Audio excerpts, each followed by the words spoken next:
Chapter 3.5, Specific Heat Capacity, More Calculations. So this is part 2 of the video calculations.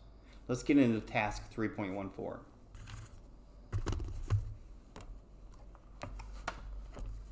So we're going to switch substance here. Now we're going to talk about mercury. Mercury is a liquid metal. It's one of only 2 liquids on the periodic table. So those are liquids at room temperature. A sample of mercury increases temperature by 50 degrees Celsius. So that tells you the delta T. So delta T is equal to 50 degrees Celsius when it absorbs 200 joules of energy. So that's going to be the Q. What is the mass of mercury? We're looking for the mass. Now, I'm going to jump onto my pink sheet and get the specific heat capacity of mercury.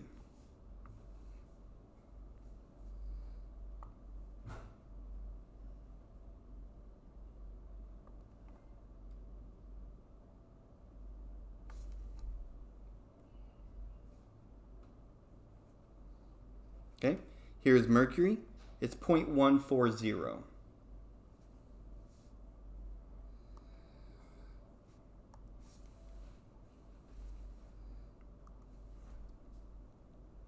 So the specific heat capacity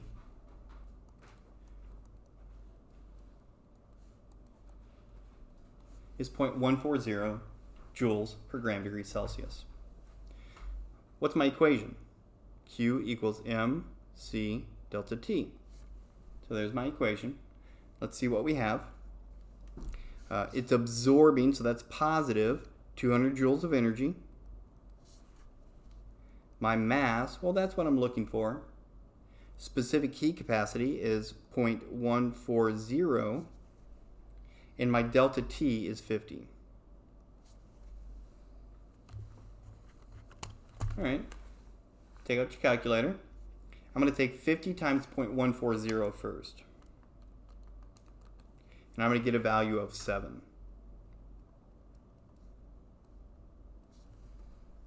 Now I'm going to divide both sides by 7.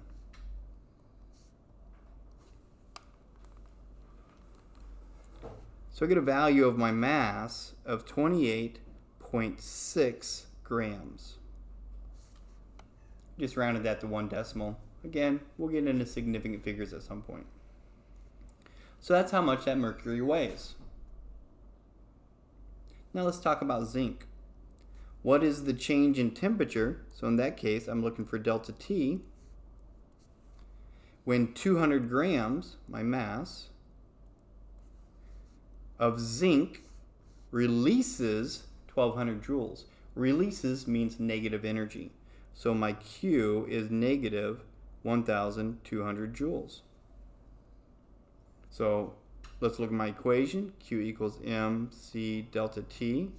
I'm looking for delta T. I don't know what C is. Let's go to the pink sheet.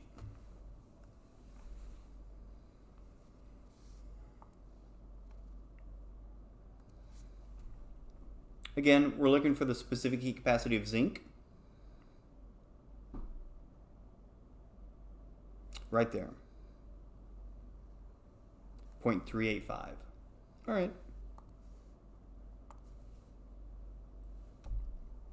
So that means that my C is 0.385.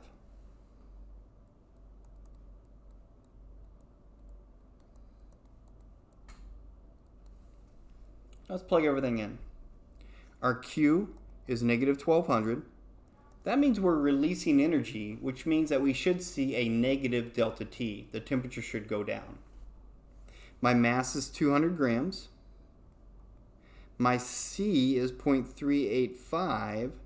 And then I'm looking for delta T. That's a triangle. That's a horrible looking triangle. I'm embarrassed. That's a little better. Okay. So I'm going to take 200 times 0.385 first. And I get 77.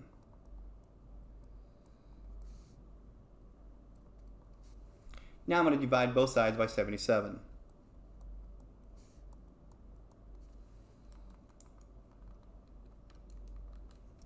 And I get negative 15 point, I'm going to go to 2 decimals this time, 0.58 degrees Celsius, that's my change in temperature. So again, that means that the temperature went down. All right, last problem. This is actually a continuation of 3.15, so I'm going to use the information from 3.15. It asks, what is the final temperature of the zinc? And again, we're looking at this same zinc from 3.15 if it has an initial temperature of 105 degrees Celsius. So they're just asking me about temperature. I'm just going to use this equation. Delta T is equal to temperature final minus temperature initial. Because again, this is a continuation of 3.15. I know what delta T is. Delta T is negative 15.58. I'm looking for the final temperature. They give me the initial temperature of 105. So to solve this, I'm going to add 105 to both sides.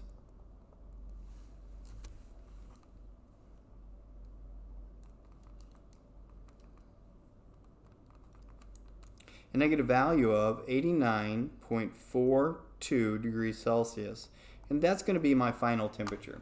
So in other words, if this zinc loses 1200 joules of energy, and if the temperature starts out at 105 degrees Celsius, the temperature will end up at 89.42 degrees Celsius.